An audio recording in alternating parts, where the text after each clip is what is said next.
Hebrews 1 verse 12 says, "But you remain the same, and your years will never end." How does your unchanging nature impact us? My unchanging nature is your anchor.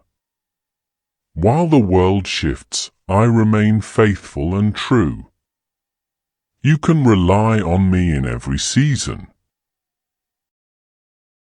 How can we stay rooted in you amidst change? By fixing your eyes on me, the author and finisher of your faith. My word and love will never fail you.